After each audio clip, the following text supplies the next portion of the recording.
wabarakatuh. Innal hamdalillah nahmaduhu wa nasta'inuhu wa nastaghfiruh wa na'udzu billahi min shururi anfusina wa min sayyiati a'malina. May yahdihillahu fala mudilla lahu wa may yudlil fala hadiya lahu. Asyhadu an la ilaha illallah wa asyhadu anna Muhammadan abduhu wa rasuluh. Allahumma shalli wa sallim wa barik ala Muhammad wa ala alihi wa sahbihi ajma'in. Qala Allah ta'ala fil Qur'anil Karim, ya ayyuhalladzina amanu taqullaha haqqa tuqatih wa la tamutunna illa wa antum muslimun. Segala puji bagi Allah Subhanahu wa taala. Selawat serta salam semoga senantiasa tercurah kepada Nabi Muhammad sallallahu alaihi wasallam, keluarga, sahabat dan seluruh kaum muslimin yang pada hadirin yang dirahmati oleh Allah Subhanahu wa taala. Pada kesempatan yang mulia pada siang hari ini, marilah kita bersama-sama merenungkan salah satu amal yang paling agung dalam Islam, yaitu birrul walidain. Teman-teman, apakah ada yang tahu apa itu birrul walidain? Belum. Birrul walidain yaitu berbakti kepada kedua orang tua. Mengapa berbakti kepada orang tua memiliki kedudukan yang sangat tinggi? Karena Allah Subhanahu wa taala menyandikan perintah berbakti kepada orang tua dengan kalimat mentauhidkan. Hal ini sudah ada dalam Al-Quran. Allah Taala sudah berfirman di dalam surat Al-Isra ayat 23. A'udzubillahi minasyaitonir rajim. Wa qala rabbuka alla ta'budu illa wa bil walidayni ihsana. Imma yablughanna 'indaka al-kibara ahaduhuma aw kilahuma fala taqul lahumā uff wa la tanharhumā wa qul lahumā qawlan karīmā واخفض لهما جناح الذل من الرحمة وقل رب ارحمهما كما ربياني صغيرا. Yang artinya, dan Tuhanmu telah memerintahkan agar kamu jangan menyembah selain Dia, dan hendaklah berbuat baik kepada kedua orang tua. Jika salah seorang di antara keduanya atau kedua-duanya sampai kecil dan tidak mau dilarang, maka janganlah engkau marah kepada kedua-duanya. Jangan menolak mereka, ucapkanlah kepada mereka perkataan yang baik. Dan rendahkanlah dirimu dari keduanya dengan penuh kasih sayang. Serta bila dia telah meninggal, sayangilah keduanya sebagaimana dalam di dalam surat ini mengajarkan kepada kita bahwa Allah itu melarang seorang anak mengucapkan kata ah atau uf dalam bahasa Arab kepada kedua orang tua. Jika ucapan yang paling ringan saja dilarang, maka terlebih lagi membentak, menyakiti hati keduanya, maupun mengabaikan keduanya, maka itu lebih dilarang. Jemaah yang dimuliakan oleh Allah Subhanahu wa taala, Rasulullah sallallahu alaihi wasallam juga menjelaskan besarnya keutamaan berbakti kepada orang tua. Dari Abdullah bin Mas'ud radhiyallahu anhu, beliau bersabda, "Ayyul a'mal ahabbu ila Allah?" Qala, "As-salatu 'ala waqtiha." Qala, "Tsumma ayyu?" Qala, "Birrul walidain." Artinya, amalan apa yang paling dicintai oleh Allah adalah salat pada waktunya. Kemudian berbakti kepada kedua orang tua. Perhatikanlah, setelah sholat yang merupakan jalan agama, Rasulullah itu menempatkan birrul walidain atau berbakti kepada orang tua itu amalan yang paling dicintai Allah SWT. Kemudian Rasulullah SAW juga bersabda, "Qadar Rabbah fi ridhal walid, wa saqatar Rabbah fi saqtil walid." Artinya ridha Allah itu digantung kepada ridha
minhu alla mawdi'a dirham lahu walidatun huwa biha birrun law aqsama 'ala Allahi la ubarrihu fa in astata'ta ay yastaghfira laka faf'al.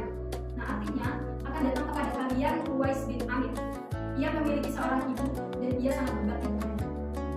Seandainya ia bersumpah atas nama Allah, niscaya Allah akan mengabulkannya. Jika engkau dapat meminta agar ia memaafkan amal untukmu, maka lakukanlah. Jadi begitu mulianya perbuatan Uwais ini sampai Allah itu akan mengabulkan segala permintaannya apabila ia menyebutkannya dengan nama Allah. Nah, di situ Rasulullah memerintahkan kepada para sahabat, akan datang seorang kalian bernama Uwais bin Amir, namanya Uwais Al-Qarni ini. Jadi kalau beliau memerintahkan kepada kalian, jika kalian bertemu dengan Uwais Al-Qarni ini, maka kalian itu mintalah ampun melalui Uwais Al-Qarni ini kepada Allah. Niscaya Allah akan mengampunkan dosa-dosa kalian. Bagaimana Uwais Al-Qarni seorang yang kaya, bukan juga karena ia terkenal, tetapi karena ia itu berbakti kepada Allah.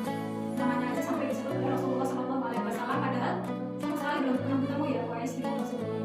Tapi Rasulullah juga mengetahui perbuatan baiknya. Nah, doanya itu akan menjadi saja. Kemudian yang kita lakukan, kisah Uwais ini mengajarkan kepada kita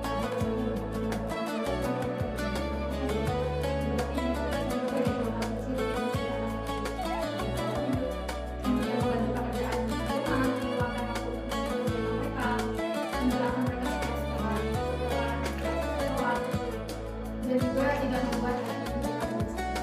Nah, dimulai dari hal sederhana itu aja kita udah bisa berbakti kepada kedua orang tua. Selama orang tua kita masih hidup, jangan pernah menunda untuk membahagiakan mereka. Jangan sampai ketika mereka sudah tiada kelak, kita baru menyesali perbuatan kita. Menyesali karena kita tidak pernah berbakti kepada mereka. Nah, jika orang tua telah meninggal, maka jangan berhenti berbakti. Cara berbaktinya setelah orang tua meninggal itu seperti apa? Tahu? Ya, saya gimana?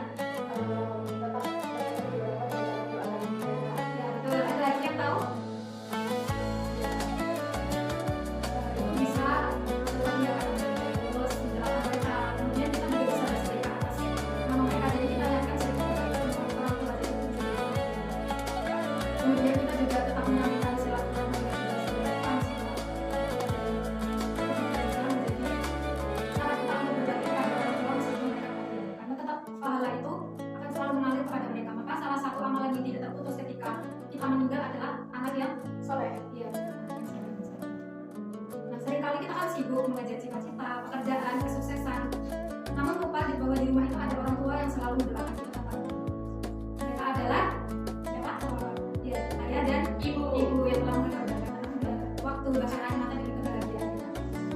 Ketika kita masih kecil, mereka rela tidak tidur demi menjaga kita yang sakit.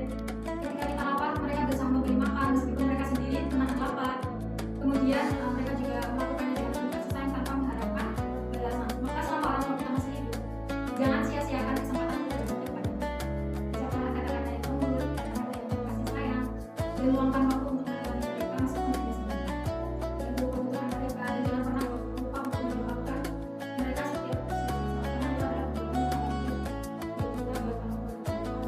Nah, apabila jangan pernah berhenti berbakti atas mendoakan mereka, memohon ampun kepada Allah, kemudian bersedekah untuk mereka serta menabung.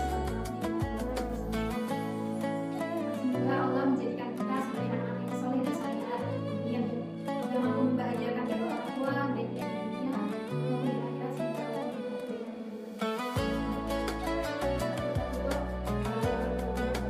Bismillahirrahmanirrahim. Alhamdulillahirabbil alamin.